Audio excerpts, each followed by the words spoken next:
Good afternoon, everyone. Welcome back. I hope everyone had a good lunch, and they're waving to me in the back.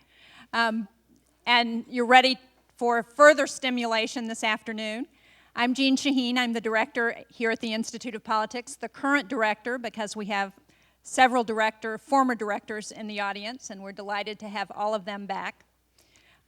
We're very excited to have this panel of nationally known journalists with us to talk about the thing that's on everybody who's political's minds, which is the upcoming 2006 midterm elections. But before I turn it over to Gwen Ifill, who's going to moderate the panel, I just wanted to intro our final video, our conversation with some of the former students who have gone through the Institute of Politics. And again, they will be talking about their experiences here. And I think particularly interesting about the conversations that we're going to see now is that they're talking about what they hope the future of the Institute of Politics will be. So we will begin with the short video.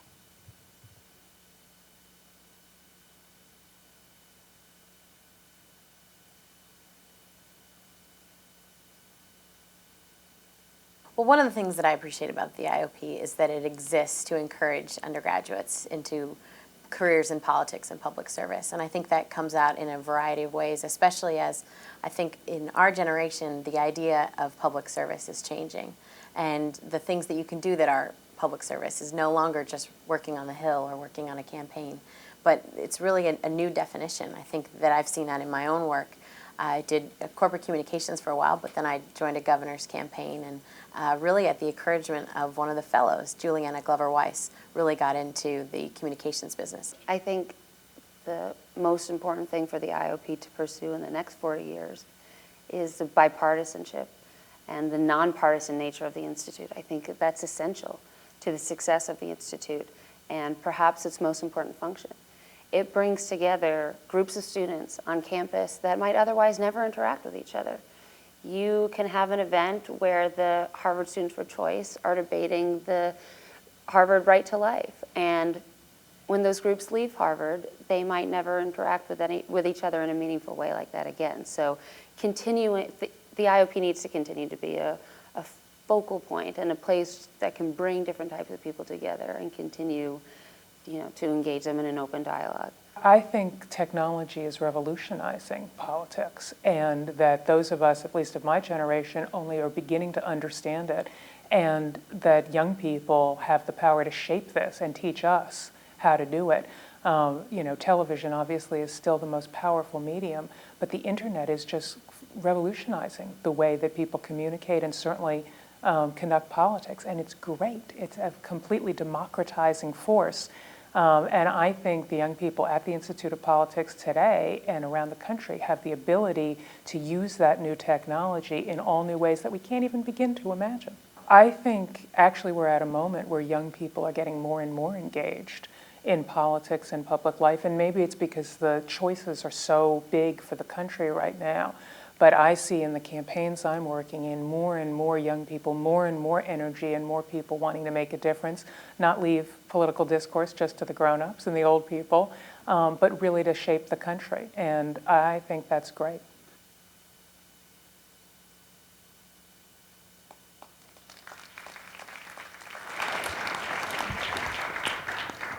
Hello, I'm Gwen Ifill. I'm glad to be back here, especially glad because I'm a member of the Institute of Politics Board, as is Rick Burke, and we have been for some years, and it's always fun to have an excuse to come back to Harvard and find out how smart we're not. So thanks for having us here. I leaped at the chance to do this afternoon because I knew that I would have a chance basically to sit around for an hour or so with the smartest people I know in the business and just chew the fat. And the best part about this is that we hope that you will be asking us as well challenging questions which allow us to think about things in ways that we haven't thought about them so far, especially caught up just a few weeks out from what looks like it's going to be a pretty critical midterm election. I will introduce to you the panel. From my immediate left, Richard Burke is Assistant Managing Editor of the New York Times. You'll see his name on the masthead every morning. Before that, he was Associate Managing Editor, and prior to that, as Washington Editor, he oversaw the day-to-day operations of the Bureau during the 2004 presidential campaign. Before that, he served more than a decade as chief political correspondent at the New York Times, and he's covered every national campaign since 1988. Prior to joining the Times in 1988, he worked at the Baltimore Evening Sun in Washington, and most importantly, covering City Hall in Baltimore with me. So, he's a graduate of Columbia Journalism School and the University of Michigan. Gloria Borger, next to Rick, is the national political correspondent for CBS News and the political columnist for U.S. News and World Report. She writes a biweekly column on politics. She was co-anchor of CNBC's Capitol Report and appeared weekly as a panelist on Face the Nation, and also pretty regularly on Washington Week. You might notice this is kind of a Washington Week extended panel. Gloria, Glo, as we call her, started her magazine career as a news magazine analyst at the Washington Bureau of Newsweek, where she covered stories ranging from 3 Mile Island to the presidential campaigns, and was also chief congressional correspondent. First job was at the now defunct, sadly, Washington Star, and she's a '74 graduate of Colgate University, and she has served on the board of trustees there. Susan Feeney, to her left, is a senior editor for planning at National Radio's All Things Considered. National Public Radio's All Things Considered. Prior to joining ATC in 2004, where she oversees news planning and projects, she was senior edition of NPR's Morning Edition. And before joining that, she was national political correspondent and White House correspondent for the Dallas Morning News. She's covered presidential elections, including with me on occasion, from 1988 to 2004, and she produced NPR's Democratic presidential debate in Iowa in 2004. Before that, she worked for the New Orleans Times-Picayune in New Orleans, which of course has now led to one of her current passions, which is as founder and chief operating officer of the Times-Picayune, Friends of the Times-Picayune.com relief fund, which was formed to raise money on behalf of the reporters and other news gatherers in New Orleans who lost their homes while covering the story in New Orleans. It continues, and you can always find out about it at friendsofthetimes.picayune.com. She was going to say it if I didn't. I'm so glad she said that. Mark Halperin has been the political director of ABC News since 1997. He's responsible for all planning and editorial content of all the political news on the network. He is the guy you blame. He also regularly appears as a correspondent and political analyst on ABC News television and radio programs. You'll see him tomorrow morning on This Week if you happen to be up that early. He's been with ABC News since 1988, and he's specialized in national political coverage. We met covering the political campaign in 1992 of Bill Clinton, in which he was always the guy in the middle of the scrum asking the questions the president didn't want to answer. He still is. He covered him in the White House, and he is a graduate of Harvard University, the only one up here, sadly. He is also founder and editor of The Note, which is the daily compendium of politics and attitude that ABC News puts out every single day. And, not unimportantly, since this is the week of publication, co-author of the brand new book, which you have to go out and get called The Way to Win, Taking the White House in 2008. We're hoping at some point during this conversation today, he actually has an answer for that question. But that's not where we're going to start. We're going to start by talking about these midterm elections, because we're at an interesting time where everybody has a prediction about exactly how many seats are going to change hands, whether seats are going to change hands, whether it's a local election, whether it's a national election, and why. So since we have these smart people whose jobs it is to figure it out, either decide whether these stories are on page 1, to decide whether these stories are in the evening news, to decide whether these stories get on the internet or on the radio, or on weekly, sober-minded, thoughtful, deep-thinking public television like myself. I like to start with Rick by asking him, especially based on your job, your point of view as an editor who makes these decisions for the New York Times, which honestly sets the agenda for so many of us. How do you decide which of these races that we're watching this year are the ones we ought to be watching? How do I decide? One thing I have to correct you on, Gwen, is that you said we're all going to predict, but one thing we do in print journalism is we don't predict. I know you do that a lot on television. Did I say predict? I said inform. No, but We're not doing the prediction. But we're not doing the prediction. But anyway. Oh, fine, I'll predict. Thank you, Glo. But how do we decide what races? I'll tell you my dirty little secret. Years ago, when I used to be a political reporter, and I would look and on a map, and I'd think I need to do a story on a House race that shows some kind of trend of what's going on in the world, like, is everyone talking about education, or are they all invoking the president or not. You're always looking for one example to sort of give a national trend. And for virtually any of those stories, you could pick like 20 House races. So I'd look on a map and I thought, do I want to go to California today, or do I? And I'm dead serious about this. I haven't been to Florida in a while. I haven't been to Nebraska, wherever. And part of it is just there's no right or wrong answer because House races can be so different in so many ways and so defined by local factors, but they also can have very similar national themes. So sometimes when you ask how the New York Times sometimes decides how to cover a race, sometimes there's no science to it sometimes. And I'd go to a House race and the candidate would turn to me and say, oh my God, how did the New York Times decide in New York to cover my race? And you don't want to, You pulled his name out of a hat. Right.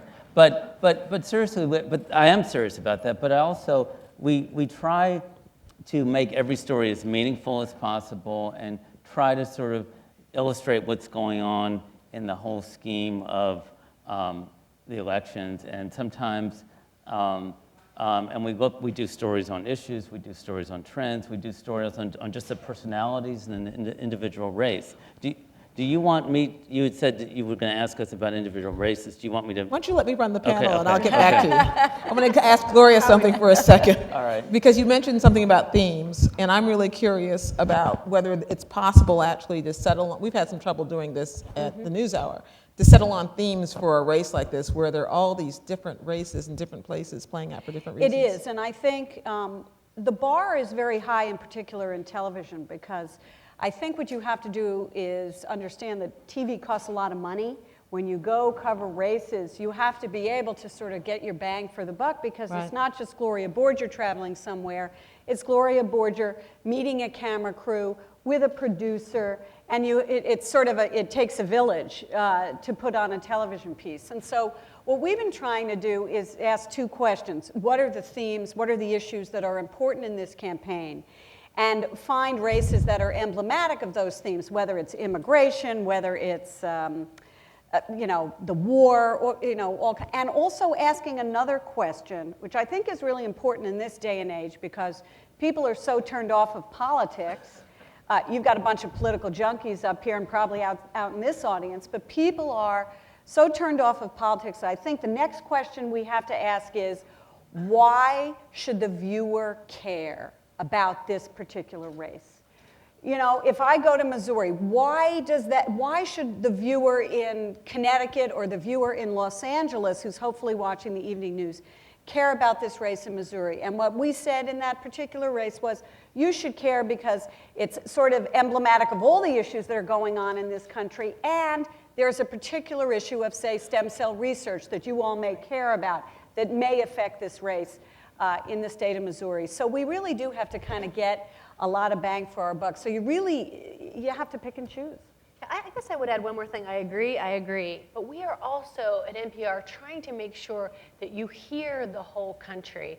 We're always trying to make sure that the stories we do, especially the political stories, aren't the ones that we in Washington, New York, I'll add Boston, think are important and think are vital. So we are constantly trying to get people, it's a little bit what Rick said, to places where we're not really sure. We don't spend a lot of time there because that's where we really get a sense of the themes and how they're cutting. We have some help because we have a lot of member stations and people who are out covering these. And sometimes I can take those pieces and put them on the air, or at least be informed by them. If you're going to send Robert Siegel or Michelle Norris or somebody to a place, it helps a little. I have a lot of input coming from people around the country that helps us make our decisions. What? Those were all excellent answers that I'd associate myself with in full. I'll just add that I think it's still too soon, for at least for me, to say what this election is about.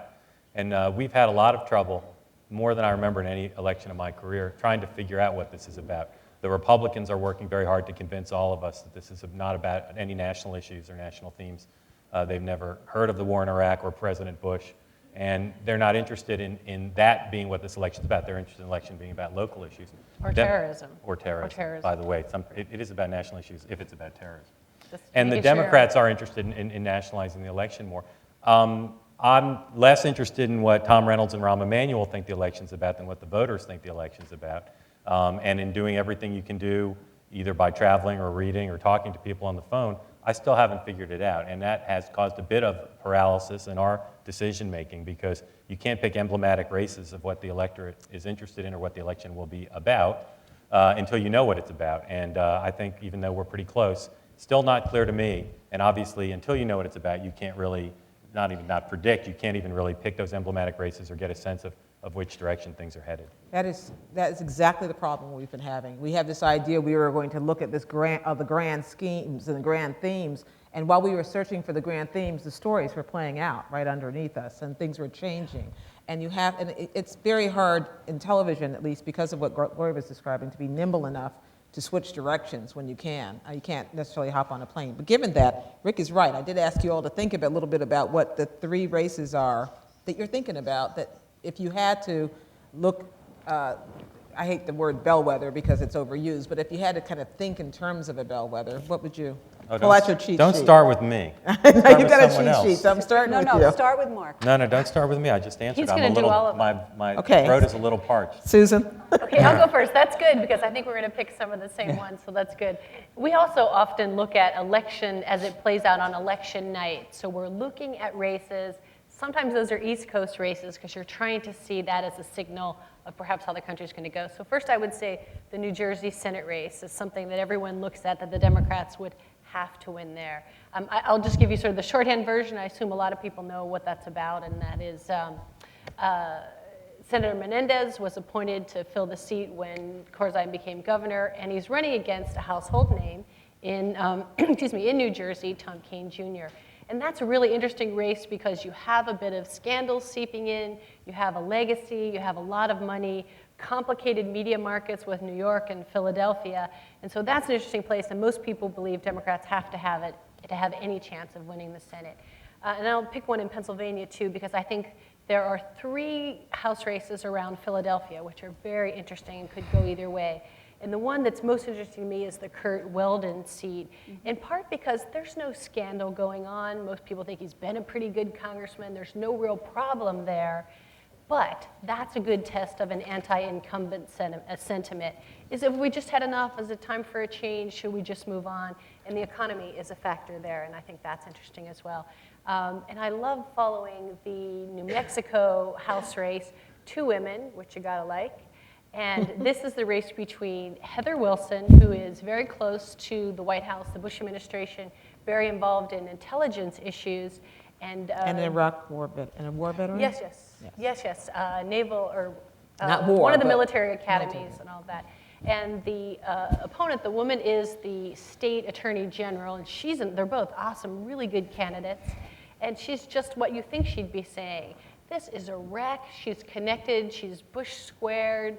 The war is a nightmare. Let's just, get her out of there. And it's a very And she's a Latina, which is New Mexico is not insignificant. Absolutely. It's interesting in so many ways. And so I like that too, and I think that's a really interesting, and it'll tell us a few things. Glo? Oh, I thought you were going to go to Mark. I'm ready. Are you ready? Yeah. You had some water? He's Yeah. ready. You're no longer parched? I'm ready. Now And I didn't he's want to ready. steal any of Susan's, but now I'm free and clear. You are. Here are my 3. The first is, and this election is obviously important for control of Congress. I wouldn't underestimate the importance of Democrats taking back either the House, the Senate, or both. President Bush would have to cooperate with the Democrats in Congress, which he's not done in quite some time on any significant issues, or he'd have to accept that he'd get nothing done the rest of his administration. It's a very big deal substantively and politically.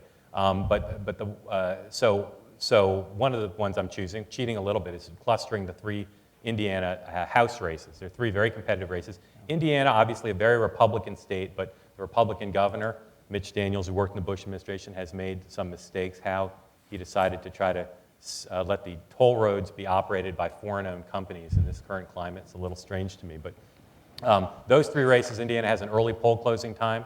I think the Democrats have 3 excellent candidates. The 3 Republican candidates are not their best candidates. So I'd look closely in terms of election night and trying to understand if the critical question of whether the House is going to turn. I'd look at those 3 races in Indiana. Another race I would choose is looking at this long-term question, a number of longer-term questions. Can Democrats win Senate races in the South?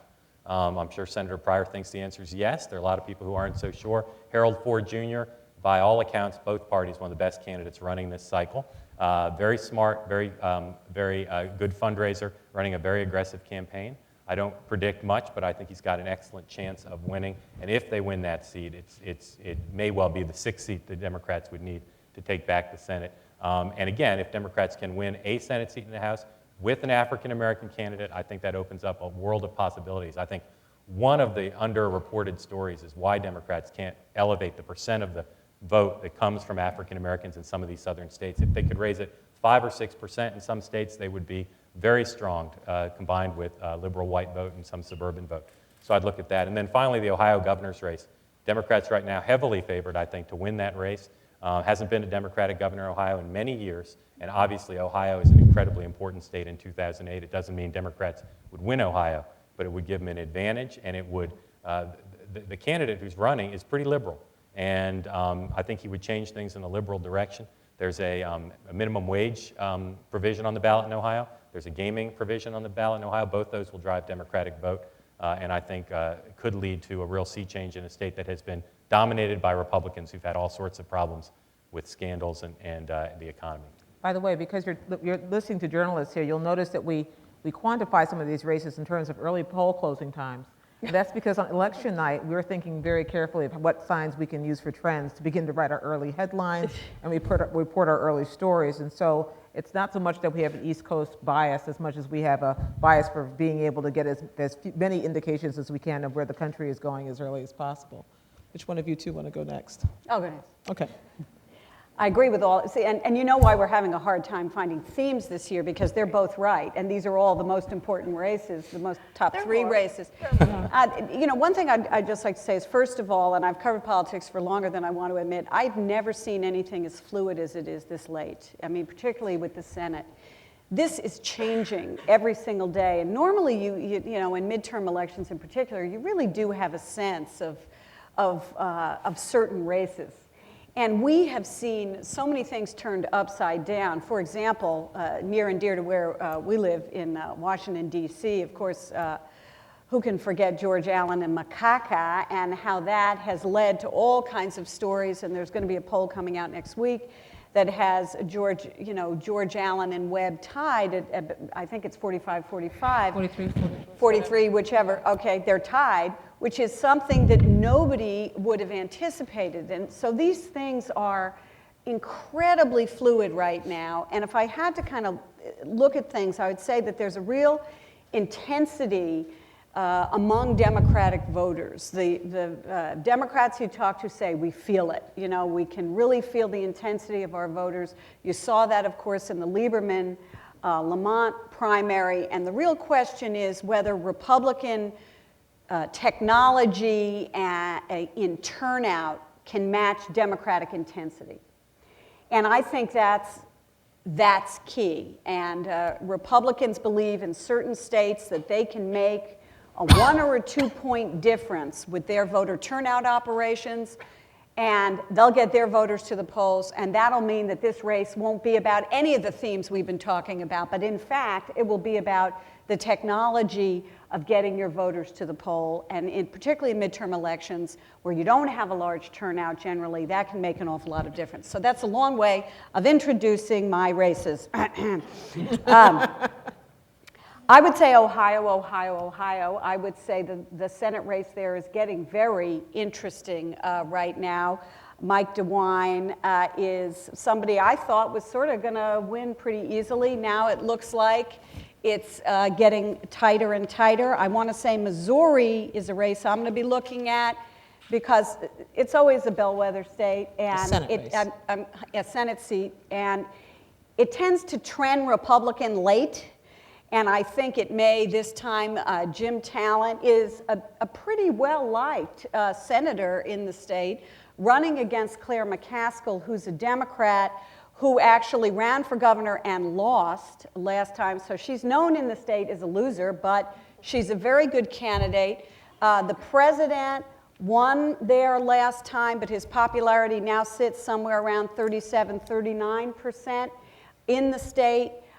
When I went there, people were upset about the war. But again, this is one of those races, it's unpredictable because there are local ballot issues that are also going to affect turnout. 2 ballot issues on the minimum wage and 1 on stem cell research. And the Democrats hope that will bring their voters to the polls for Claire McCaskill. So, however, having said that, you have to have a reason to fire a guy.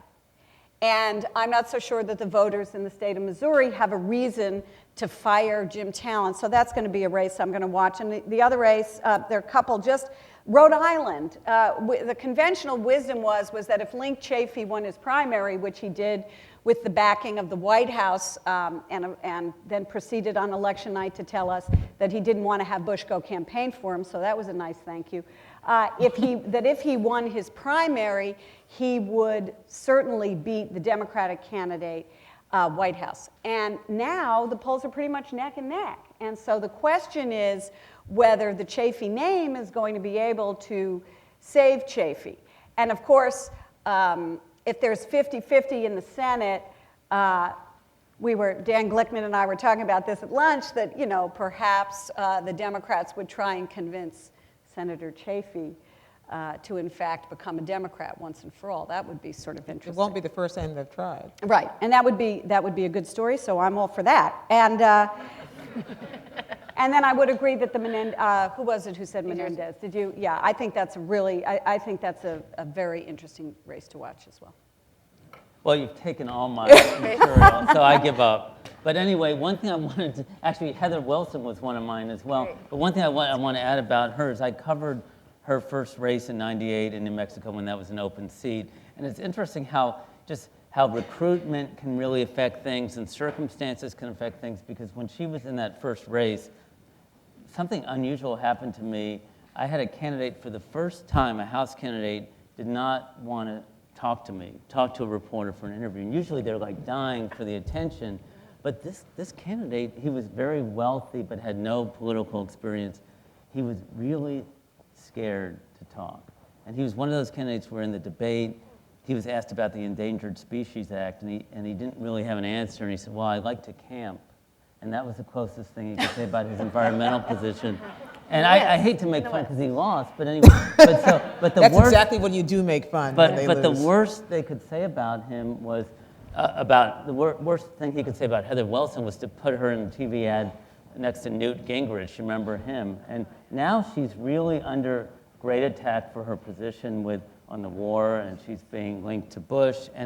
But it's also because the Democrats recruited a really formidable candidate this time. Now, let me just mention the one person who hasn't come up that I can't help but mention. It's not a bellwether, but it's the Mark Foley situation, which ABC broke, and you all know that he's dropped out of the House and his race. Does And everybody know what that story is? Because then we don't have to If go you into don't the know, details. then you shouldn't be here. Let's like go home. Yeah. But anyway, so I'm not even going to give you the history. I want to give the details anyway, But really. what was this guy thinking, sending emails to a 16-year-old Paige? But anyway, but the reason why I think this is relevant to bring up is he was in a safe Republican-leaning district, and all it takes is 15 seats for the Democrats to regain the House. So it shows you never know what kind of scandal is going to erupt or what's going to happen. The same thing happened with DeLay's seat. Suddenly DeLay is out of it when the Democrat, I believe, is favored to win that seat. And then the same thing happened in the Ney seat. No, DeLay it's a toss-up, that seat. But the Ney seat in Ohio, the same thing. So those are all 3 Democratic-leaning districts that are all up for grabs because, who would have guessed a year ago that the incumbents would be out of it? Can I just tell you something funny? They're all so nervous about this that yesterday when ABC broke this story on their website, I started emailing around some Republicans. And they wouldn't email you one back? Republican, no, yeah, anymore. not salacious emails, I might add, just asking questions. So one Republican emails me back, a former member of Congress emails me back and says, I hear there are more pages, or the scandal's going to get bigger. What do you know? And I said, I don't really know anything about that. And he emailed me back, and he said, all I care about is that there are some Democrats that get involved in this, which shows you how nervous they are, that if there are more pages and more scandal, that they're worried it better be bipartisan, because otherwise, Bipartisan pedophilia. Right. Well, and It's something, always something to he wish was all for in our for it. government. I mean, it's, well, it's something that Gwen and I talked about on the way here today, that we talked about that same case. Well, the questions we now want to know is, did the leadership in Congress know about this for a long time? Did they sweep it under the rug? That's the next part of the story that will evolve, that could truly impact the election if it becomes a broader question of governance and ethics in the Capitol. Now, it's interesting that we've talked about our top, 15 races or so here, and we haven't have mentioned so many important ones like the Pennsylvania Senate race, Montana Senate race, up in the air, Connecticut. Remember Joe Lieberman and how obsessed we were? That's actually still kind of neck and neck, as are at least 3 key House races in Connecticut. And in Maryland, there is an interesting Senate race, which is kind of up in the air as well. So there are so many ways to go that if you just throw a rock, you can pretty much hit it. What I find interesting is one of the things we've only touched on tangentially so far is one of the issues which was driving us just a few months ago, which is the Bush factor and the war factor, which as we get closer to the election, I don't know whether it's because we think it's less of a factor or because it becomes even more so. Now that Bob Woodward has reminded us of all the deficiencies in Iraq war planning, that sort of thing. How seriously should we be continuing to track down these stories about the degree to which being too close to this administration or too far away from it helps or hurts a candidate? I think we should continue. I think we should really continue to do that, because I think that's what's going to drive Democrats to the polls, and I think that's what Democrats are counting on.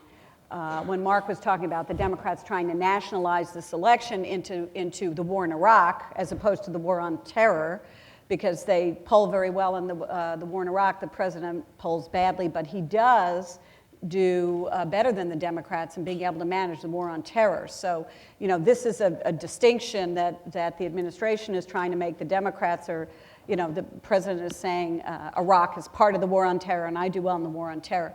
It's about getting your voters out, and I think that the hope is that the Democrats believe their voters are so angry about what's going on in Iraq that this will bring them to their polls to show that they want to change. Now, the flip side of that, Gwen, is honestly, the polls also show that people don't have any more confidence that the Democrats could do a better job than the Republicans are doing, and so that's a real problem for the Democratic Party, because when you vote, you always have to say, as compared to what? Yeah. I'm sorry. So I just think it's interesting to watch, the president's got a very busy schedule this week coming up, doing mostly fundraisers in a lot of places. But this is the other thing to watch. Watch where he doesn't go. I mean, it's fascinating. A lot of Republicans have to say, no, thank you.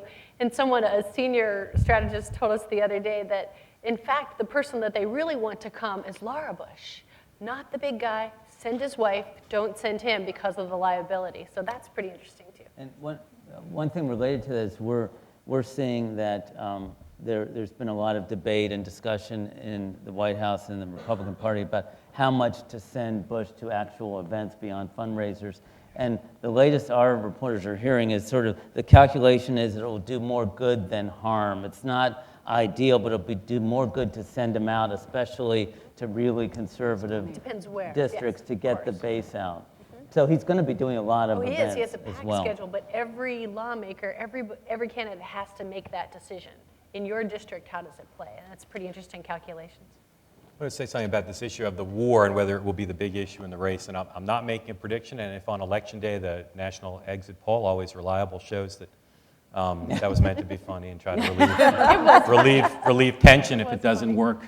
If it shows that the war was the big issue and it swept Democrats in, I won't be surprised. But let me tell you 3 things I think the Democrats currently lack and probably will lack up through Election Day that will make that less likely, and 2 things the Republicans have. The Democrats have not developed a credible, consistent national spokesperson on standing up to the president on national security issues and criticizing the war. Bill Clinton? Bill Clinton, I think, does more to energize Republicans right now than to inspire Democrats. Sorry. Well, we can debate that. 2, the Democrats have not developed an alternative plan that I think has given people confidence that if Nancy Pelosi is Speaker of the House, the war in Iraq will go better. 3, I think the Democrats still lack an effective means through modern technology and old-fashioned door-to-door campaigning to deliver a message to voters to inspire them to turn out if they don't like the war in Iraq. The 2 things I think the Republicans have are a a president and a political operation that has shown the ability to deliver other messages, their messages on national security, including on the war in Iraq, to their voters to energize them to turn out.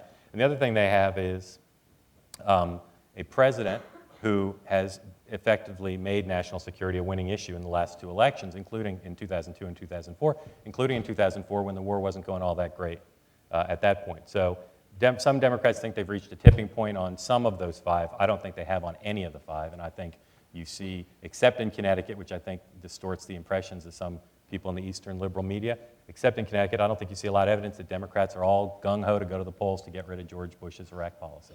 I would agree. You can never underestimate, in terms of logistics, the power of the Republican turnout, get out the vote operation, and the power of the Republicans at raising money. And I will say that this time, with Rahm Emanuel running the Democratic committee and Congressional committee, and Schumer, they're 2 of the most aggressive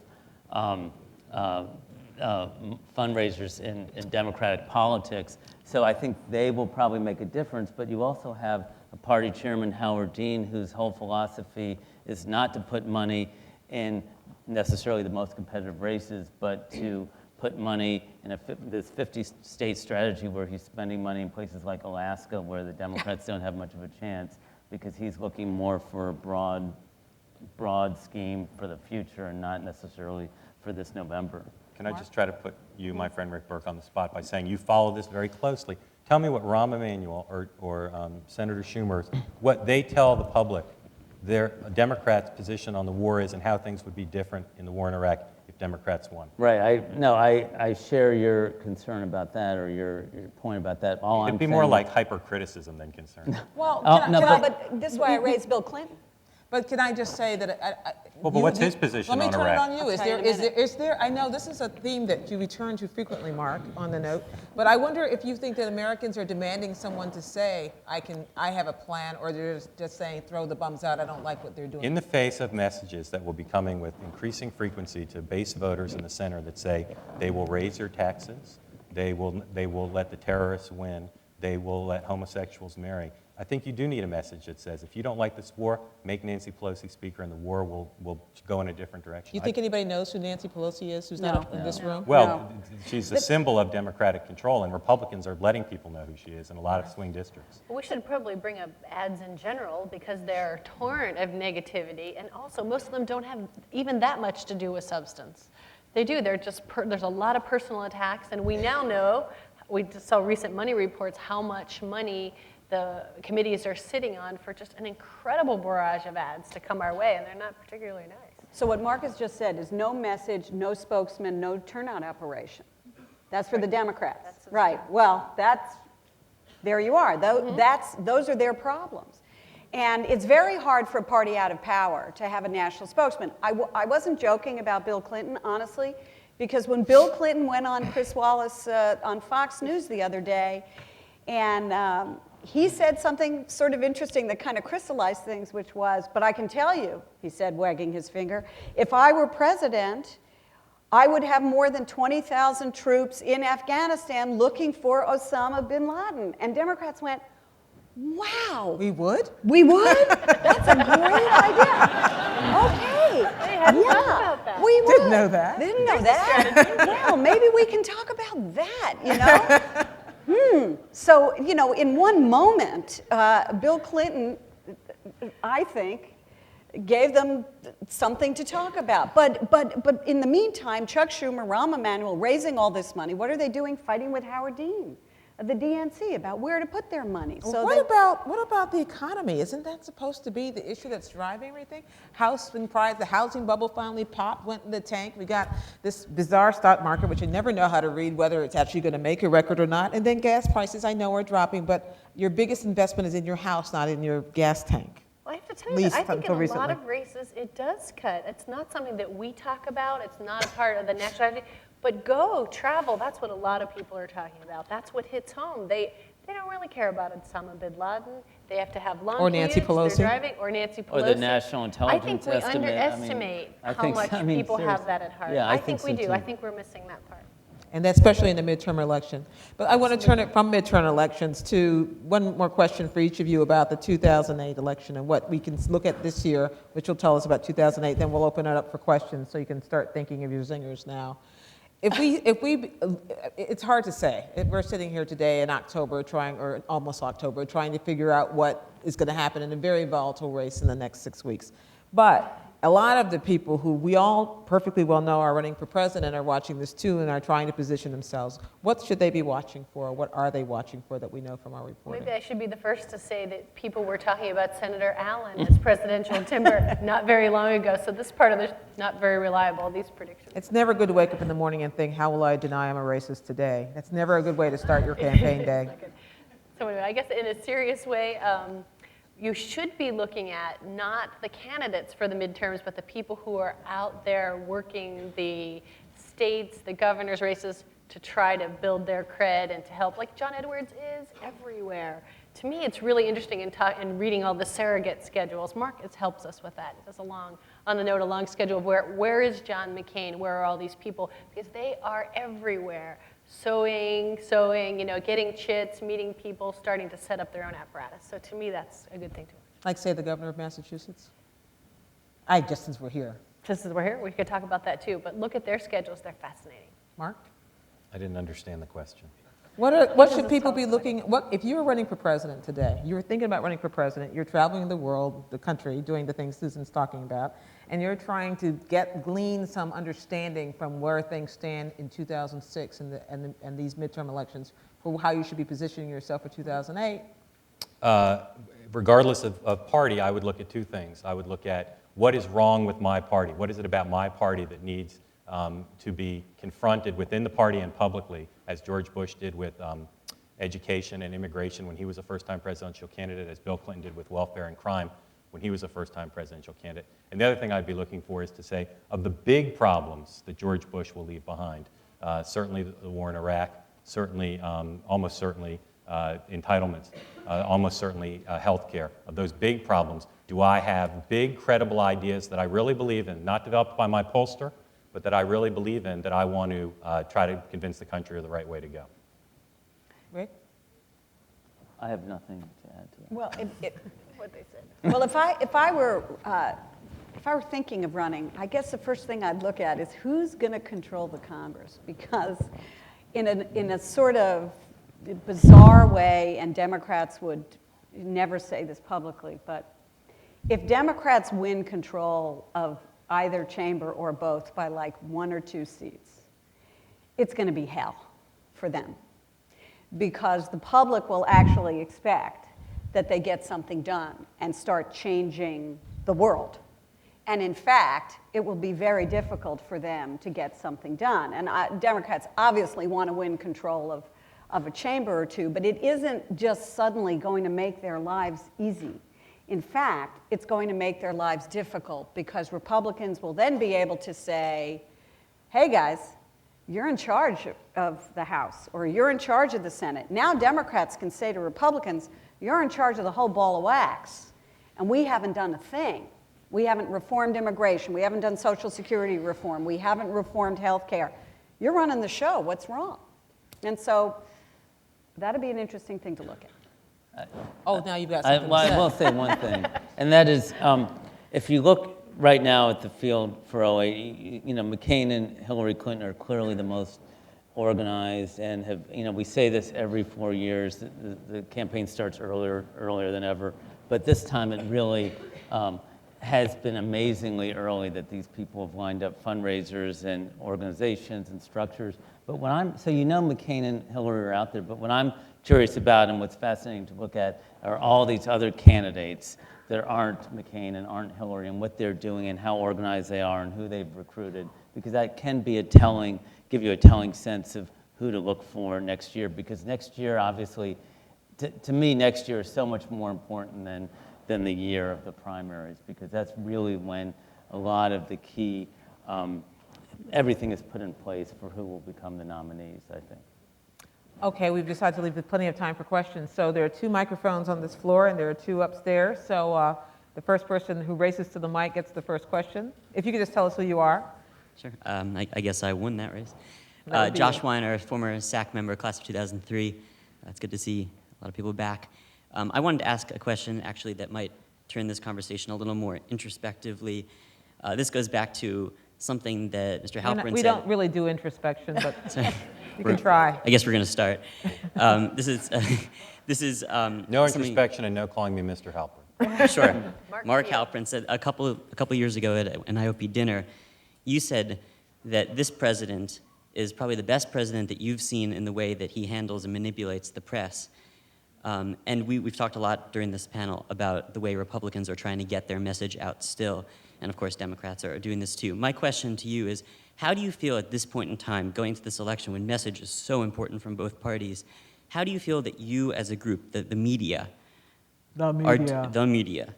are doing at being a filter for this message and really feeling it out and seeing what's accurate and what gets presented to the public and not just passing it straight on from the mouth to the ears? Well, Mark, since you were the one who made that comment, and since I'm I'm really fond of the idea that they're onto the fact that the media has secret meetings in which we plan how to filter the news, I'm curious how you would respond to that. I've got 3 responses. First, that dinner was definitely off the record, at least as far as I remember. Second, read my book. There's 2 chapters on this. And now the real answer. And the short, free version is we're doing a horrible job. We're underfunded. We're more embattled by attacks from the left and the right than we've ever been. We're confused about what the right posture is towards the executive branch during a time of war. And we work for organizations, with the exception of Susan and Gwen, who don't have viable economic models for how you do serious news and stay in business. So we're doing horribly. I wouldn't go that far. And, right, we're gonna disagree with that. and we all, as individuals, aspire to do better, and we work for organizations that aspire to do better. But the regular attacks on what we do, often warranted but sometimes not, by the left and the right, is something that we don't have time to stop and contemplate or deal with, except day to day. And I think anyone who's serious better think about it long and hard, individually and institutionally, before the 2008 presidential election. Thank you. Next question. Hi, my name is Melanie Rowe, and I'm a student here at the Kennedy School. And the New York Times reported a few days ago about the increasing number of negative advertising and just how it's getting so mean and vile. And I was wondering if you think that that's still reaching voters and if it's really getting the effect they want, and how can we reverse that trend, hopefully for 2008? Rick, why don't you? Yeah, on the negative ads, it's not for us as journalists to say whether that's good or bad, really, and we can't. We could write about that, but we can't. I've seen studies that say some people pay more attention to the negative ads and maybe get more out of them, even if they distort the positions. I personally would rather see a healthier dialogue than what you see in condensed, 30-second ads. There was one ad that maybe living in New York that particularly bothered me from the Cuomo campaign, which called Mark Green. It said the New York Times endorsed Mark Green for the AG race, and which the news department had nothing to do with. But the Cuomo ad said that Mark Green was called by the New York Times a perennial candidate. And it just was blanketed all over the New York airwaves. And I thought, well, but the New York Times also endorsed in that same thing, endorsed Mark Green. So it just, it just was so unfair. And that's just a minor little thing, but there's such negativity out there and distortion, and it's getting worse. And as that story you're talking about said, it's so, every 2 years we say it's worse than ever before. But the ads, I think that story said that like 90% of the ads that went up last week were negative. And I think candidates find those ads the most effective, and that's why they're using them. The Republican candidate for Senate in Maryland has put up an ad. His first ad was him standing in a studio with just a white backdrop and saying, those Democrats, that Washington crowd is soon going to come after me with spooky ads, with terrible music. They're going to say, I don't like puppies. And they have a headline, Steele doesn't like puppies. And it ends with him stroking a puppy. Democrats came back with an ad saying, he may like puppies, but he likes George W. Bush more. At least we laughed, you know. But they work. That's the bottom line. Yeah. Right. They work. Is there a way to like reverse the trend for next? Vote No, for like, candidates who like run enough positive for us. ads. Right. That's, Yeah, well, it's in your hands. It's not really in our hands because A there's voter no. issue. We We're pointed gonna out, try and to- there's no price to pay. We're going to try to get in as many questions as possible upstairs. Hi, my name is Sarah Rasmussen. I'm here at the Kennedy School. And my question is just, every election, you know, there's always something that's really surprising. And so I was wondering what surprised you folks this year? This year? macaca. Yeah. I mean, George Allen, I mean, I never thought that George Allen was going to be the best candidate in the world, but I've spent the last year and a half talking to Republicans who say to me, watch George Allen. You got to watch George Allen. So I've been watching George Allen. And I went to Memphis, where it was sort of the first Republican dog and pony show. And I forget when that was, maybe back early summer, last spring, maybe sometime. And I watched George Allen. And I didn't think he was particularly impressive, but he was perfectly fine. And now he seems to be in a Senate campaign in which he cannot stop shooting himself. And it goes from bad to worse. So for me, it was a race that the Democrats had invested very little money in. And it's stunning to me that it's now a tie.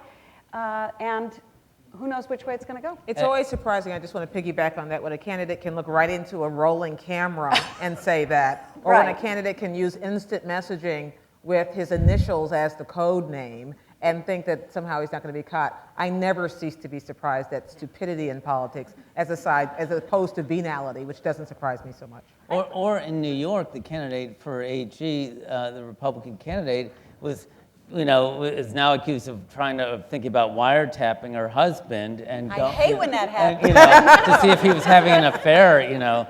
So I mean, I was just going to say, and I also have this theory that crazy stuff begets more crazy stuff, and that when campaigns start getting crazy, like I'm thinking Clinton 92, it ain't just get crazier. So you should ask us again in a few more weeks. There'll be more. Up here. My name is Nancy Sinsabaugh. I was a member of the Student Advisory Committee in the mid-'70s. I want to talk a little bit about the 5 points somebody brought up a few minutes ago. If you can, I'm sorry, moderator's privilege, if you can keep it, it sounds like you're about to give a little speech. If you can No, just keep I'm it. not going to Okay. give a speech. Okay, 5 points, Gary. Okay. Go ahead. Because I would like to add a 6th point, which I think is extremely important, and that's the emotion voters feel. I grew up in Bob Ney's district in Ohio.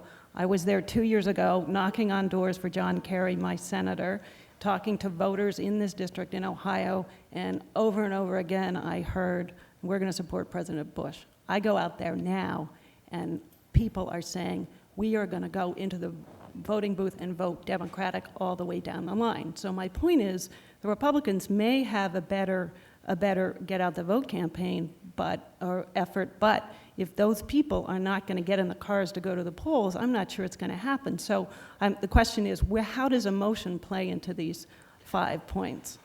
Well, I think that's the question. As I was saying before, it's intensity of the Democrats, antipathy to Bush and the war, et cetera, versus voter turnout operations on the Republican side, and the Republicans trying to make every election a local election.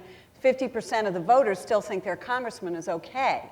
So that's what we're seeing play out in district after district. Now, in Bob Ney's district, it may be a little different because, of course, Bob Ney is resigned in disgrace. So. And Gloria, would you agree that is always one of the X factors in any election? Like, if you could just look at, say, young voters. Every election we think young voters are more motivated than ever. They're going to turn out. They're going to change things. Or sometimes we're focusing on older voters motivated by Medicare, whatever it is. To me, that's always that X factor that we think people are really motivated. We're pretty sure. And that little thing that happens between when they talk to even exit poll people, well, not so much, but polls going in and going there and actually voting, we don't quite have that. Maybe that's good for us that we now know, but I talked to a laid-off steelworker once in a grocery store in Canton, Ohio during the last presidential campaign, and he fit in every possible way the profile of a Kerry voter. Yet after telling me all the terrible things that had happened to him in the last 4 years, he said he was going to vote for Bush. And when I asked why, he said, because I trust him, which was an emotional decision, but those are the kinds of voters that gave the state to Bush last time. So it's definitely an X factor. Yeah, Yeah, no, I think what you're saying is really important. It's easy to say that, if Democrats did this or Republicans did that, but that's why it's so hard for all of us to know what's going to happen, because you don't know in someone's head their comfort level with various candidates. Have they had enough of their incumbent or not? What issues drive them? I mean, you just don't know, and it's a very personal decision for a lot of people. Next question. Hi, my name is Max Bazerman. I'm a professor at the Harvard Business School and secondarily connected to the Kennedy School.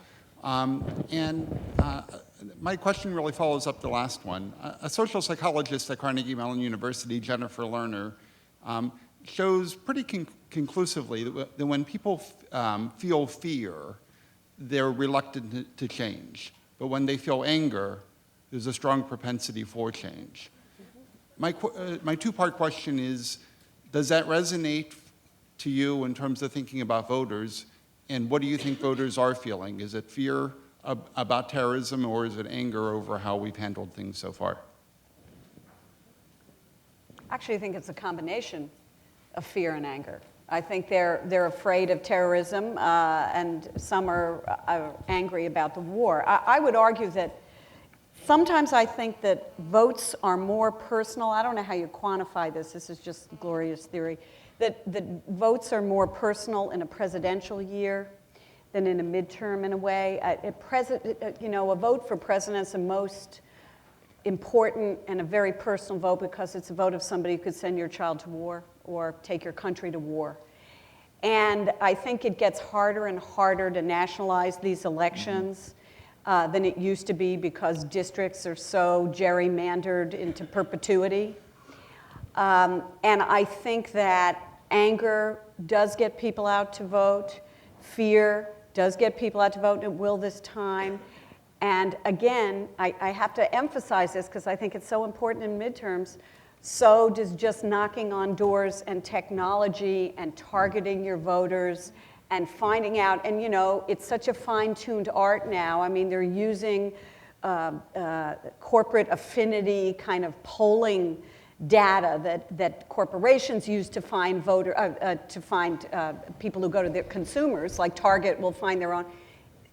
Campaigns do that now. And so that's also a part of this. And I think you're going to see a lot of voters turn out because of an intensity of feeling. But I don't know how many in a midterm election. Midterm elections generally attract fewer voters. And it's hard to generalize. We did a poll with CBS News that found that in New York, people who live in New York worry all the time about another terrorist attack. But then in other parts of the country, they don't at all. So it really depends on regional, on your political background, your personal life. So many things come into play. Next question. Hi, my name is Sebastian Marambio. I'm a student here at the college, a sophomore.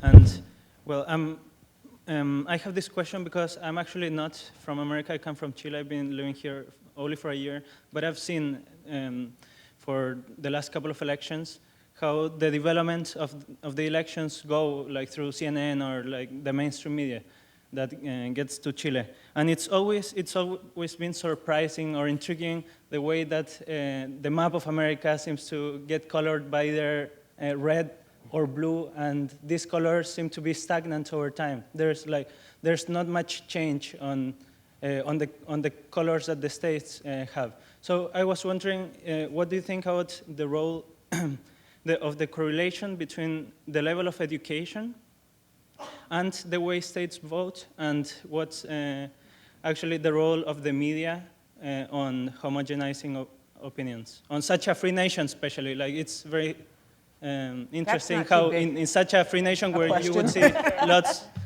such a wide variety of opinions, there's only most of the people either go red or blue, like conservative Democrat. I would start just by saying I think the whole red or blue idea is overstated. There's a lot more purple in it than the maps would lead us to believe. And I don't think that everybody in a red state believes a certain way and everybody in a blue state believes a certain way. We in the news business on election night, 6 years ago, that kind of polluted the debate a little bit by discoloring the country in primary colors, when in fact there's a lot more room for a swing and shift within that than we ever give voters credit for. Plus, a very obvious thing is that you're going back to the settlement patterns of our country and why people choose to live where they choose in what part of the countries. That has less to do with modern politics than it does just where different groups who immigrate have settled in the United States. So it goes way back. Gloria has broken the Gloria's rule. my God. Of that, Sorry, and it better I be the president, because otherwise. We take your phone. Forgot to turn it off. Okay. It's Katie, maybe. Yeah. No. Anybody else have anything on that one? Okay, thank you. Anyway, parties change, and yet people, the votes of people don't seem to change as much. I think people do change. People do change. I think a lot of people have lots of ideas about who they're voting for, and especially in a midterm election like this one, when they're not voting for president. We'll see. But I think people are voting far more individual reasons than they are on a broad national sweep like a red or blue would indicate. Next question. Hi, thank you. I'm a first-year master's student here at the Kennedy School. I'd always thought that after I go on to graduate from Harvard and make my millions, I will donate to Berkeley. Mark graduated from Harvard. He's not making millions. I'm just warning you. I want to donate, like, whatever money I do make on beyond paying back my loans, I would donate to UC Berkeley and NPR, because I really am afraid that down the road, 10, 15 years from now, there will be increased pressure for NPR perhaps to go for the profit model. And since I had the opportunity to speak to folks from in the public news media and 3 others who are not, where do you see this trend going, and can we be assured that NPR will exist down the road? I hope so. If By you all write that means, check. send money. Yes. By all means, send money. It's a good thing. It does insulate us in a certain way, and there are a lot of people who look at different media beyond NPR. It's kind of a non-profit model, whether it's the St. Pete Times or CQ and a lot of different nonprofit models, whereas you just don't quite, not just the pressure to make money that every newspaper has, but to continue to make more and more money and produce something that pleases shareholders more than like where our hearts are in the news and covering things. So we're really fortunate, but I would say that I'll just leave it at that. I feel fortunate, but I can't predict where everything else is going. I actually feel really sad about it because I came from print. It has been the most bleak year that print journalism could possibly imagine. We all have lots of friends. We've all worked at newspapers that are pretty much, cleared out, decimated of really talented people, given the economic environment. So yes, please foster NPR. We thank you. I would actually go to you next, but except that we must see to our dean, David Broder, who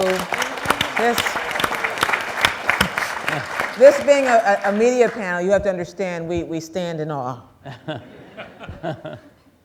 Well, Ms. Eiffel, I have been a great admirer of your program for years and years, but it kills me that you never offer your opinion about anything. So I came determined to see if I could get one opinion out of you. Last night here, Senator Kennedy made a fairly impassioned speech arguing that the system of checks and balances built into our Constitution has been violated by the performance or lack of performance of this Congress. And I wonder whether you think that is in any way an issue in this election. Only for you, David, will I express an opinion on this matter. I actually don't think it is. I had an opportunity this week to interview Justices Sandra Day O'Connor and Stephen Breyer, who were holding a conference in Washington on the independence of the federal judiciary, both of them expressing great concerns that there are political pressures being placed on them by the executive branch, but mostly by the legislative branch, to threaten to strip them of power or to have mass impeachment of judges because of political issues with which they disagree. This is a concern of great gravity among members of the federal judiciary. I don't know that it resonates beyond legal circles. I don't know that it resonates beyond people who are paid to think about these things. I think the idea that we can recraft rules for prosecuting the war on terror by getting Congress to agree in a highly politically negotiated process to give the president more power to decide how we prosecute and how we try detainees, I didn't detect any great outcry from the public at large over these issues, even though it completely consumed us in Washington. So there's some, which doesn't mean that we in this business don't have the responsibility to explain and to put it out there for people to decide and to know as much as possible. But I doubt that, and this is the skeptic in me, that people are going to the polls, closing that curtain and saying, I think I'll vote for the guy who will preserve the independence of the federal judiciary. If that's happening, if people are thinking that theoretically, then I shouldn't be as worried about the country as I am. Sir, you were next. Okay. My name is Michael Israels. I was an SAC member back in 1975, before some of you were born. Not quite, but thank you. Close, but thanks. Right. Yeah. Look around. No, It's one of those safe comments. This is a question which any or all of you can take a shot at. Do you expect an October surprise, and what will it be? Not a surprise if we knew. It wouldn't be a surprise if we actually knew what it was. Are you thinking about in terms of the war? Because that's the Some big rumor. announcement on the war? What do you think? I'm expecting something from the administration, or asking you whether you expect something from the No, you're administration. expecting it, is what you're I am. saying. I expect it to happen. I expect it to backfire. That's my opinion. But this is your panel, so tell us what your opinions would be. I guess I don't think they have a real bag of tricks on this. So, I mean, when I look at the administration and the execution of the war and what's happened since, it doesn't seem to me they're sitting on some great idea that they haven't come up.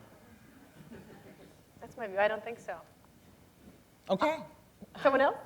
No, I honestly have no idea. I always expect surprises at the end of campaigns, everywhere, in midterms. And so could we get another big national one? Well, you could argue the Woodward book is an early October, end of September surprise that hits the administration.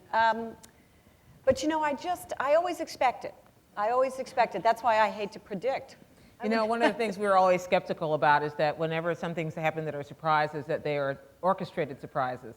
Sometimes, this is what happened, you'll remember, when Bill Clinton went after Osama. Now that's become prescience, the way it's been retold. But at the time, we recall, that was considered to be a wag the dog moment where he was trying to distract attention from Monica. So sometimes there are surprises that happen simply because you don't predict these things. Not because someone is sitting there and withholding information they're going to spring on, which is the way I think you mean surprise, on the unsuspecting public. And can I add one thing? The surprise that no one wants to see, that comes up occasionally if you're in a particularly somber occasion, is that no one wants to see an act of terrorism, because that would change the playing field completely, a big act of terrorism on our soil. I'm going to get through as many more questions as we can. You're next. Or, wait, I'm sorry, you're next. I think I'm next.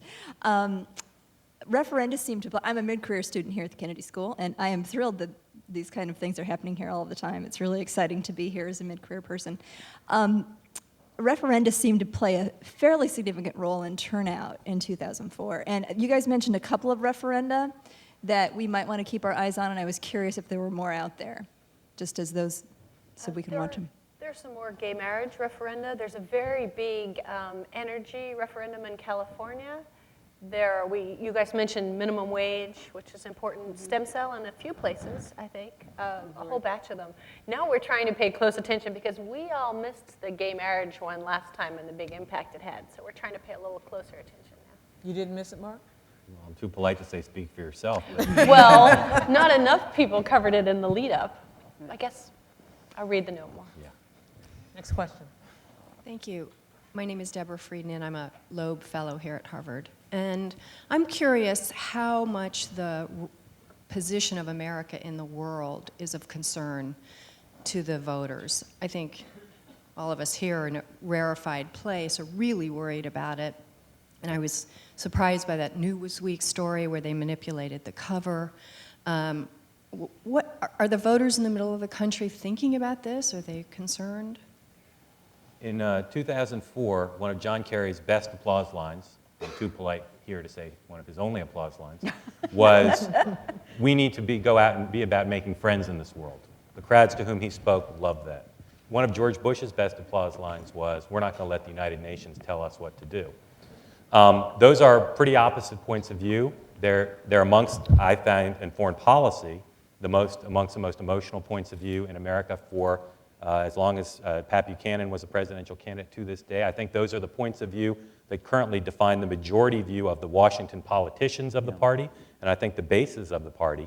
And so people are thinking about it, but I think the ability to find consensus amongst, in the Bush era, will be impossible. And I think voters who feel the way John Kerry does are probably voting Democratic for a variety of correlated reasons. Voters who believe what the president believes are probably voting Republican anyway. So I think it's an emotional issue that can drive partisans to the polls, but I don't think it's an issue, again, that's susceptible right now to consensus, or that cross-pressures people to vote against how they otherwise would. Okay, good answer. Your question. Hi, I'm Danielle Giuliano. I'm also a mid-career student. I have actually a practical question. You mentioned that there's 15 seats the Democrats need to win the House, and I was wondering if you could specify what you think, which ones they have the greatest chance to gain. And I ask this actually because I have a Gergen camera class, and that's actually, we have to predict the outcome of the House race. So if you don't know, it's going to make it more difficult.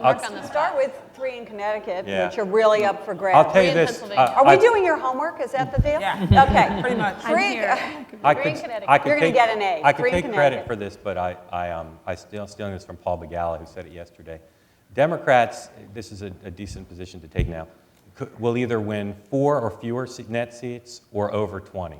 That it won't be in between. That we'll see a big enough wave that they do it, or no wave at all. If you're looking to make the most likely guesses, take 3 in Connecticut, or take 2 in Connecticut. Take 3 in Indiana, take 3 in Pennsylvania, take 3 in New York, take 1 in Florida, take 1 in Minnesota, take 1.5 in Ohio. I don't think that's New Mexico's going to happen. I think that's it. And I need to go to paper here. Take 1 in Texas, 1 in Washington, 1 in Arizona for sure, 1 in Colorado. How many am I up to? Don't take any in Kentucky or North Carolina or New Hampshire. 14, 15, 16, that's 18. Or Nevada. How many am I up to? I'm pretty much done. You have about 18. 21, 20? All right. Some of those. Let me see that list. Did you do Illinois? No, I don't think they're Let's going see to if win. there's any more here. How many did you say in Pennsylvania? 2. 3 in Pennsylvania. I think that's... Yeah, okay, that's good. I think that answers the Good question. start. Okay. That's good. Thank you. You can take off from there. Sir. I'm Jim Flug. I'm an IOP fellow. In the 2004 election, after the fact at least, we realized that there had been a number of things happening in the mechanics of the election, especially in Ohio, that had we been taking a closer look at them in advance, we would have seen coming some of what actually happened on Election Day in terms of the way machines were distributed and other mechanical parts of the election. Do you agree that that's something that would have been worth looking at in advance last time, and is anybody looking at that kind of issue in advance this time? Did you want to talk about machines? No, I don't know. No, I know that a lot of people are looking at it now in advance, that in some places they're saying we're not going to use these certain kinds of machines because we're not sure they're going to work, these computers, that we're going to go back to the way we used to do it. So, people are taking a look at that in advance right now. I would say I'm hugely fearful of it. We live in Washington, and we watched what happened in Montgomery County, Maryland. Yeah. Let's just say an affluent suburb, usually has its act together. Total nightmare. People couldn't vote. They arrived. They had to leave. It just fell apart. Mostly because people forgot to show up with the little cards that operate the machine. Yeah. Human error. Absolutely. And also there's a real training thing about poll workers, and are they, do they go there with enough skills, not just how to be a poll worker, but how to undo problems and paper jams and computer glitches. One of the things we were talking about is there are a lot of the poll workers in the country really are retirees, seniors who know the least about computers, God bless them. I think it's really a serious concern. News organizations and elected officials and appointed officials in charge of elections are not going to be qualified to do this the right way. They don't have enough money, and they don't have enough credibility with the public. I think every state should have community groups and bipartisan groups of public officials who get together and look at the state's plan and try to restore public faith in what is going to be a very messy election and try to do better 2 years from now. We have time for 2 more questions, one here and one here. We better do that one. My name is Phil Noble, and I was an IOP fellow in 2001. I want to ask you a little bit, sort of a macro question. If you think about the fact that it was only since John Kennedy, no president has won as a Democrat except Southerners. And what is it that you would advise Democrats in the South to do to win? Obviously, I have sort of a proprietary interest in that. Not that you're from the South or anything. Aside from moving, yeah. You mean winning presidential races or winning other races? Just in general. I mean, the fact that, I mean, nationally, Democrats hadn't won without a Southern Democratic candidate, but yet Democrats have a hard time winning in the South, generally speaking, in particularly federal races. The general demise of the Democratic Party in the South, it may be coming back a bit now. And what would you say if you were a Democrat in the South trying to figure out how to win? What is it that we have to do differently? Well, I would use the Harold Ford model, actually. I think Harold Ford is running a very good campaign. I think that it's also the Bill Clinton model. And I think it's presenting the Democratic Party as a party that doesn't exclude people because of specific cultural views. In the last election, the Democratic Party was viewed as the secular party also. I mean, there were polls, and you guys would remember this better than I would, which is that I think 60% or higher of people who considered themselves regular churchgoers voted Republican. And I think that particularly in the South, the Democratic Party has to find a way to become a values party as well, and a party that's not considered a secular elite party. And I think that's very difficult, but I think Bill Clinton did it. I think Harold Ford is running that kind of campaign.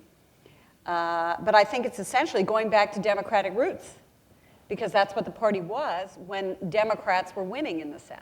And you can't dismiss the intangibles. There's no one formula. You know, people were saying John Edwards has what it takes, and maybe he does, or maybe he doesn't. But it's really also the person and what they bring. And what we were talking before about is that the emotional connection with the voters. And I think you can't. It's not that easy to say it has to be X, Y, and Z. I know I said 2 questions, so I'm going to make it 3, and I want Dan to be last here because I'm going to use moderator's privilege because this person used to be my associate producer at Washington Week, and now she's a mid-career student at the Kennedy School, so I figure, she'll find me. She knows where I live. Elizabeth. Well, I'm actually still working for you because I actually have a remark instead of a question, and it's that every week when Washington Week is on the air, they take questions by email for the Washington Week webcast. So I just wanted everyone here to know that if you have a question for intelligent reporters like these, you have an opportunity to get it answered every single week. It's Washington Week at pbs.org. And I'm not paying her, I swear. Dan? Yeah, first of all, just being back here makes me realize how much I've missed it here. It's a terrific place. First of all, everybody has their own anecdotes. Having served as a member of Congress for 18 years, in 1994, I was 35 points up on Labor Day and lost by 5 points. Wow. So it just shows you, even though people talk about the wave and everything else, right, you just can't tell, and my sense is there's a lot happening out there yet, and so there's no really way to predict it right now, but it's extremely volatile, and I think that's the message that I think is one of the messages I take from this. But I would ask you, I haven't heard anybody talk about leadership. I've heard you talk about technical things and polling and data and money in politics and everything else, but what's the role for people who actually stand for something, being in the political system and influencing the system, and not just being influenced by the money in politics or the trends or the polls, but actually want to take the country or their constituency in a certain direction? I mean, does that have a place anymore left in the modern American political world? It has a place if you can get through all the other hoops first. You can't be a leader and you can't get to the microphone and you can't get a place for people to listen to you until you can get them to listen to you first, until you can jump through the hoops of being considered to be credible financially, unless you can jump through the hoops of being considered credibly technologically, unless you can somehow get into people's homes. We all know people with astounding leadership skills who couldn't get elected dog catcher because they don't know how to do the steps to get there. Now, I agree with you, process sometimes overtakes our vaunted notions of what politics ought to be and what politics and governing can be. But the reality is, I don't see it reversing itself. And I'm curious what other members of the panel think about that. I would just add one thing that comes to mind when you say that. I think that the Republican senators in the Senate who stood up on detainee treatment, that was leadership. It wasn't an easy thing to do. There was a lot of pressure on their party not to do it, give the president what he wants. And to me, I thought that was fascinating, and people standing up because it was core belief and they weren't moving. And Right so right until they caved. Until they caved. Well, they got a little bit. They got a little bit. They got a little bit. Yeah. But anyway, they stood up, made the case. Go ahead. No, I mean, I think you can't underestimate leadership. It all goes into that equation of this emotional connection and trust in a politician and trust in an elected official. And I think that's really important. And I think, and it's hard to define, but I think that's what people want, someone they can trust. But let me just say something about, you mentioned the '94 race that you're trying to forget, although you're probably happier than ever now, right? Since think of what you've done with your life. But anyway, but I just want to tell everyone here, those of you who don't remember that race, or how extraordinarily different things are in politics right now. I mean, I remember covering that race and telling my editor, I think this may be a different kind of, the Republicans could actually take over the House. And people were talking about tsunami and all this. And I wrote a story like a few weeks before the election saying that, and my editors came back to me and said, what are you saying here? You better tone this down, because how could you, do you know what you're talking about, that this could happen? You never want to be predictive, but there was this feel in the air that something could happen, but we didn't really know, we never know.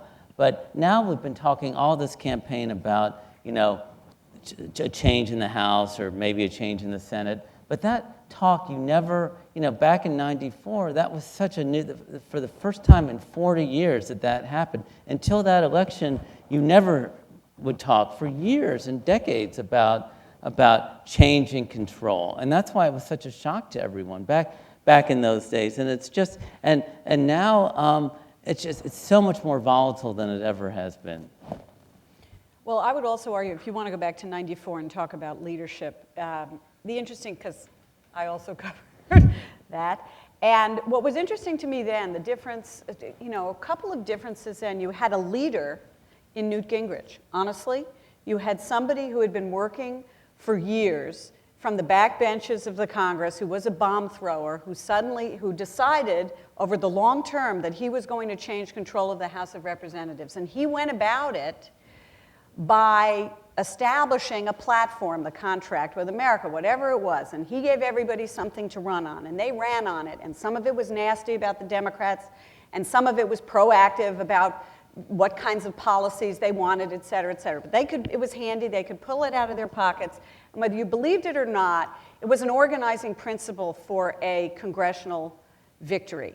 The circumstances were different, districts weren't gerrymandered at that point, et cetera, but he was a leader. And honestly, he's going to run again for president.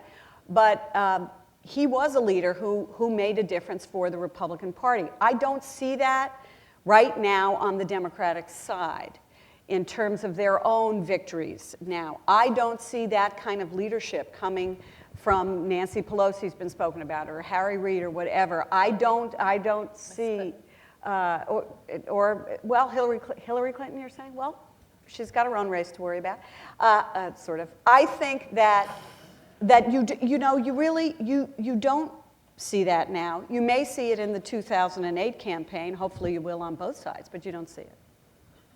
I didn't do all that well in my history classes here, so I don't want to presume that I'm sure this is right. But I think there are more pressures on politicians and people in public life today that pressure them against taking stands of leadership that might run counter to their party's interest or their chances of getting reelected than there have ever been in American history. I think I could at least make that argument.